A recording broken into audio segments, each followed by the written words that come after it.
Hace 9 años recuerdo estar muy chill por mi vida, haciendo mis cosas, cuando de repente todo el mundo a mi alrededor empezó a hablar acerca de un anime de un hombre calvo. Y cuando digo todo el mundo me refiero a mis amigos otakus, y cuando me refiero a mi alrededor me refiero a Facebook, mi colegio y el grupo de pendejos con los que me juntaba. Recuerdo que en los recreos escuchaba que hablaban de este nuevo anime y todo el mundo decía que estaba muy bien. Fue así como, obviamente, y más en ese entonces siendo extremadamente otaku, no lo pensé mucho para comenzar a ver One Punch Man. Y vaya golpe me dio este hombre calvo, que por cierto, vale recalcar, en ese momento yo no estaba calvo. Puedo decir que desde que vi la primera temporada estuve súper enganchado a esta historia. Por esta razón empecé mi rutina habitual de investigación bibliográfica por medio de videos de YouTube. Y es que cuando acabo de ver alguna serie, película o cosa que me interese sobremanera, siempre hago esto, investigar dicha obra de manera exagerada. Es así como descubrí dos cosas. La primera era que dicho anime había nacido de un webcómic hecho por un anónimo que ni siquiera sabía dibujar. Y es que tal cual, One Punch Man es un personaje que nació de una manera muy meme, o sea, sus primeras publicaciones en la web son muy cortas y todas acaban con el chiste de que obviamente este calvito con cara de poker face le sacará la mierda a quien se enfrente a él con tan solo un golpe. Y es que One, como se hace llamar el autor de esta obra, a través de sus publicaciones logró lo imposible. Básicamente su cómic se popularizó tanto en Japón que uno de los mejores mangakas, Yusuke Murata, quiso ayudarlo a publicar e ilustrar su obra. Claro, sin dejar de lado ese estilo rústico y cómico de las primeras viñetas. Y fue así como esta obra se comenzó a publicar en formato de manga, consolidando mucho mejor su historia y lore para luego finalmente darse la animación que todos conocemos, la cual en su primera temporada estuvo a cargo de Madhouse. Y menciono esto ya que su primera temporada es una obra de arte visualmente, combinando diferentes estilos artísticos de diferentes animadores para rendir un poco de tributo a la calidad de los dibujos que contienen los paneles en el papel. La segunda cosa que descubrí, aunque no fue en ese mismo momento, sino tiempo después, fue que dicho autor tiene otra obra cuyo manga también fue adaptado al anime. Y déjenme decirles que es igual o mejor que One Punch Man. Teniendo muchas similitudes y muchas diferencias, Mob Psycho 100 es otra serie de la que tenemos que hablar. Sin más, hablemos entonces de One Punch Man. Si algún día me preguntarán cuál es el anime que más explota la narrativa tan rápida y a la vez profunda que vemos en el manga, sin dudarlo respondería One Punch Man. Y es que de por sí el primer capítulo es el mayor ejemplo de esto, ya que es la unión de varios webcomics los cuales por separado no tenían la duración normal de un capítulo de manga, sin embargo juntos sí. Por eso veremos que este episodio parece estar fragmentado en microhistorias y que cada una ya explora un trama que en cualquier otro anime shonen podría llevarse más de un capítulo o incluso una temporada. Y es que en donde otras series se llevan varios episodios en una sola pelea, exploración de personajes, One Punch Man lo hace en segundos. Literalmente en el primer capítulo conocemos 5 villanos, cada uno con su historia única y un trasfondo interesantísimo, algunos mejores que otros, como aquel que nace de la misma naturaleza, de la tierra, como un vengador de ella contra el humano y su costumbre de volver todo lo que toca un basurero. Y bueno, en vez de quedarse explorando así sea por encima esta trama, Saitama simplemente lo manda a volar por el aire con un golpe en la cara, literalmente. Y bueno, esto no será solo en el primer capítulo, sino a lo largo de la serie conoceremos un sinfín de villanos que no durarán más de un segundo en pantalla. Por otro lado, la mitad de los personajes secundarios de este anime merecerían su propia serie, y es que Genos, el ciclista justiciero, el Broly Cíclope que es el villano final de la primera temporada, cada uno cuenta con características que los podrían hacer los personajes principales de una obra que gire en torno a ellos. Sin embargo, este no va a ser el caso, y es que bueno, por si alguien en el 2025 aún no se ha visto esta serie, les contaré un poquito de qué trata. En la misma seguimos a Saitama, un superhéroe por hobby que en 3 años se convirtió en el humano y el superhéroe más fuerte. Literalmente rompió cada límite. En la serie él mismo nos cuenta que siguió una rutina de ejercicios, pero es imposible que solo con una rutina se haya vuelto así. Sé que el manga ya ha sido mucho más desarrollado, incluso puede que ya hayan explicado más a fondo qué pasó para que Saitama terminara así, pero como no leo manga será esperar a que animen esto. En fin, al final de su entrenamiento Saitama acabará calvo y perdiendo gran parte de su humanidad gracias a la fuerza que adquirió. Es así como en la serie veremos la historia luego de que este al fin es incorporado en la asociación de héroes y un cyborg llamado Genos, que es 1% humano, intenta volverse su aprendiz. Y es que en serio, pobre Genos, en algún momento no va a quedar nada de él. En la serie podemos ver cómo la fuerza bruta, en este caso el poder que tiene Saitama, no lo va a ayudar a resolver todos los problemas del mismo como persona. Por ejemplo, no lo hará conseguir un buen trabajo y mucho menos lo ayudará a eliminar por completo la maldad del mundo. Eso es algo que reconoce el mismo Saitama desde el primer capítulo, que a pesar de haber obtenido ese poder conmensurado, nada ha cambiado. Aún no tiene trabajo, siguen apareciendo nuevos kaijus cada 5 minutos y todo sigue igual o hasta peor, pues las ciudades de este anime se destruyen cada 2×3. Las aseguradoras de este mundo deben hacer mucho más dinero que las aseguradoras de los universos de Marvel y DC juntos. Y es que si te pones a pensar, en la vida real sería algo así. A pesar de que fueras el hombre más fuerte del mundo, de igual manera nada cambiaría, y si lo hicieras serías el malo, tal cual. Si utilizas tu fuerza para, no sé, robar o conseguir bienes por medio de ella, o si al contrario quisieras ser el héroe del mundo y fueras a matar a todos los gobernantes corruptos, eliminar la maldad del mundo con tus propias manos y encaminar la humanidad a un nuevo futuro, nuevamente serías un villano, pues te convertirías en otro genocida más que instaura una política totalitarista mundial. Nada cambiaría, no es como si todo se pudiera cambiar inclusive si tuvieras esa capacidad. Al convertirse en el hombre más fuerte, Saitama pierde el sentido de su vida, ya que llegó al límite de ese primer objetivo que dio sentido a su existencia, lo cual hace que ya nada lo motive. En este caso, el placer máximo para Saitama son las peleas, el regocijo de un buen combate, pero ya no hay ningún combate que plazca sus expectativas. Es complicado compaginar con esto, aunque creo que todos tenemos un potencial infinito dentro, que nunca alcanzamos pero que reconocemos está allí. Y muchas veces acabamos en la completa inacción gracias a cargar con depresión, sentimientos de fatiga y falta de una capacidad emocional constante, ya que vemos un sinsentido en nuestras vidas. Creo que Saitama es uno de esos personajes que está allí para hacerte espabilar y darte cuenta que puede que incluso consigas todo aquello que deseas con disciplina y dedicación, y a pesar de eso, aún así vas a volver a sentirte mal. Pero esto es solo otro nuevo incentivo para volver a encontrar un nuevo desafío, algo similar al absurdismo planteado por Camille, en donde la existencia humana es comparada con el mito de Sísifo, donde siempre llevaremos la piedra hasta la cima para verla caer y comenzar de nuevo. Y eso no está mal. Si el mundo no tiene sentido, pues nosotros mismos debemos dárselo, ¿o no? Y tal vez debemos seguir la corriente del universo como lo dice el Tao, pero bueno, no soy mi gala.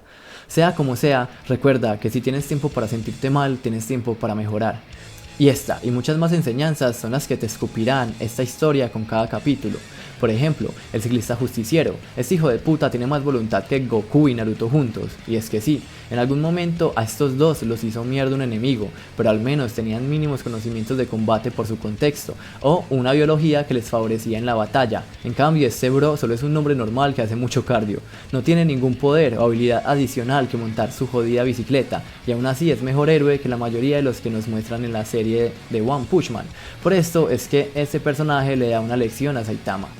Y bueno, la segunda temporada nos traería una baja brutal en cuestiones de animación. Se cambió de estudio, por ende supongo se cambió el presupuesto, porque de ser uno de los animes que más resaltaba por esto, pasó a verse como un anime más genérico, que animan sin tantas ganas y aunque hay momentos que destaquen, nada se compara con las batallas de las primeras temporadas. A pesar de esto, llegaría uno de los mejores villanos creados y es Garou. No, ese Garou no, sino este. Y es que, ¿alguna vez has pensado qué pasaría si la misma voluntad que tienen aquellos personajes que son los héroes de nuestras historias la tuviera alguien, pero con el objetivo de ser un villano? Un villano que intente cambiar un poco este paradigma de que el bueno siempre debe ganar.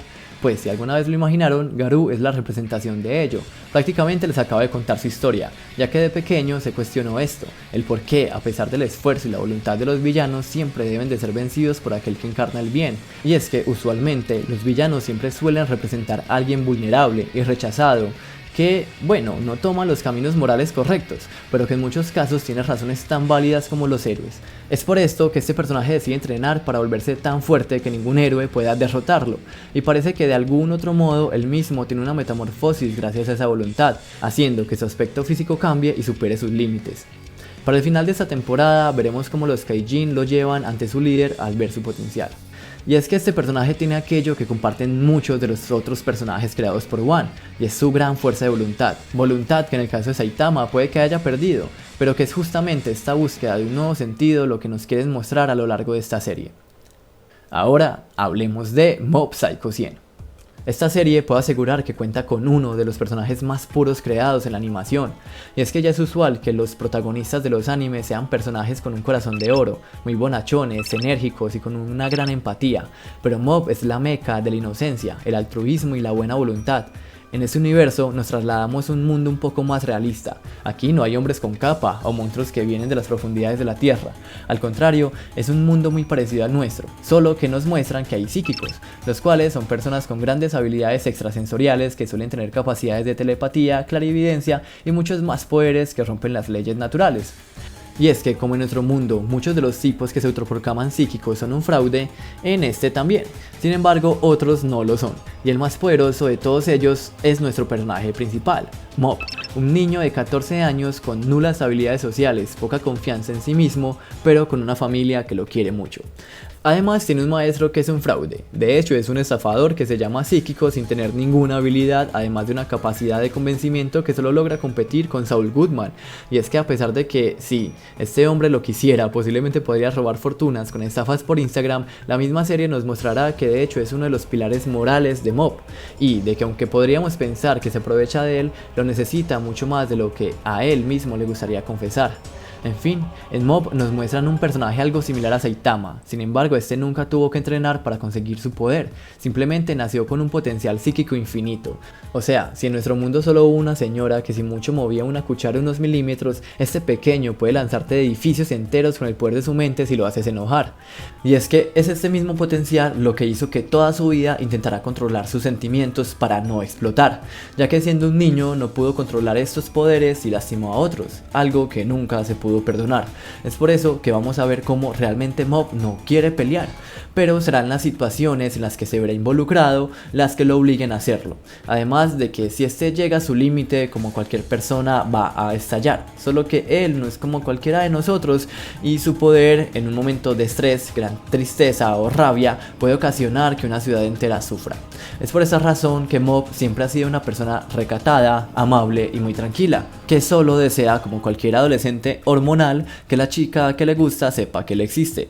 Aquí, al igual que en One Punch Man, nos muestran que un gran poder puede que no sean las respuestas para todo en la vida, y es que Mob es un enclenque. Básicamente soy yo si me pones a correr 1 kilómetro o a intentar hacer una lagartija, no podré hacerlo. Y sí, claro que Mob en su caso podría ayudarse de sus poderes, pero a fin de cuentas sin ellos seguiría siendo la misma persona, con un cuerpo débil. Incluso en la misma serie se nos presenta a Teruki, un adolescente con la misma edad de Mob y con habilidades similares, que al contrario de él ha utilizado aquel poder para tener una vida perfecta, para un adolescente claro, cosas como hacerse el más popular de su escuela, defenderse de los abusadores, en fin, este aprovecha sus poderes para conseguir todo lo que quiere, y cuando se enfrenta con Mob pues se da cuenta que realmente nadie lo quiere. Todo lo tiene porque todos le temen gracias a sus poderes, y al fin de cuentas no tiene ni siquiera un amigo verdadero. Algo un poco similar a como Saitama, a pesar de conseguir la fuerza que quería, pues se da cuenta que no tiene mucho además de eso y que su vida está completamente vacía. Esta misma situación la veremos con el villano de Mob Psycho, Toichiro, que perfectamente su físico nos revela algo del mismo, y es que es un Reigen pero malo. Él por su lado, al contrario de Reigen, sí tiene poderes, y se ha encargado de ir por el mundo buscando gente igual a él para hacer una asociación de psíquicos malvados que controlen el mundo. Digamos que justamente quiere tomar el control de la humanidad en sus manos porque cree que el poder que posee es excusa suficiente para hacerlo. Sin embargo, gracias a esta fijación por dominio total del mundo, perdió a su esposa. Su hijo está en su contra y ya básicamente es un amargado con poderes. Otro personaje que me encanta es justamente la mano derecha de este personaje, ya que como Reigen tiene a Mob, que básicamente es una persona sin personalidad, que no es capaz de definir sus gustos ni de tomar sus propias decisiones, pues Toichiro tiene a Katsuya, un hombre otaku, treintón, con habilidades que se asemejan incluso a las de Mob en cuanto a poder, pero que no ha hecho nada en su vida, solo encerrarse y leer manga y jugar videojuegos. Un futuro muy similar al de Mob si nunca hubiera ido a la oficina de Reigen, y es que es justamente gracias a él que Mob logra salir de su capullo, y la misma serie nos muestra cómo con dedicación, disciplina y voluntad va a ir poco a poco consiguiendo todo aquello que desea sin tener que depender de sus poderes, haciéndolo todo por y para sí mismo. Y esto es justamente lo que me encanta de One, y es su capacidad para crear personajes que pasan por crisis existenciales severas, ya sea porque están pasando un momento de sinsentido en sus vidas o porque no tienen las herramientas en su personalidad para abarcar cada situación que se les presenta, lo que hace que se les sea aún más complicado encontrar un sentido en medio de todo esto. Y creo que es algo que nos pasa a todos. Vivimos en una época llena de absurdos, de injusticias y sinsentidos, donde constantemente hay tragedias y gente que muere de hambre, pero al otro lado de la moneda hay personas que tienen todo el dinero necesario para darle de comer a países enteros. Estamos en un mundo donde muchos estamos estudiando, trabajando, haciendo mil cosas al mismo tiempo para sobrevivir, y vemos como en nuestras pantallas gente creando contenido estúpido con pensamientos vacíos viven la mejor versión de sus vidas. Y creo que en un mundo que te hace sentir perdido, diminuto, desechable, lo mínimo que debemos hacer es encontrar un sentido. Y ese sentido puede ser cualquier cosa: tener un jardín, hacer cuadros, hacer música, hacer videos para YouTube, crear un emprendimiento, construir una casa, tener una familia, o simplemente ser mejores personas. Tu sentido puede ser tan simple como solo ser mejor cada día y ser una persona agradable, que pueda estar para los otros y escucharlos, ya que en este mundo donde cada vez hay menos empatía, muchas veces solo necesitamos un poco de calor humano. Y si al contrario tu sentido es algo un poco más grande, solo hazlo. En este video solo hablé de personajes que creó alguien desde su casa sin saber dibujar y que todo lo subía a internet. Y solo con eso cambió su vida para siempre. Y bueno, por eso quería hablar de estos personajes que me han ayudado a crecer un poco, a buscarme un sentido en medio de esta nube de causas perdidas que es la vida, y a distraerme un poco, porque ambas series son extremadamente cómicas y créanme que les van a sacar alguna carcajada. Recuerden que esto fue Hablemos de, que les acaba de hablar el One, y sí, estoy imitando la despedida de la Filmoteca maldita. Chao. One Punch Man y Mob Psycho son mejores que Bolívar el héroe.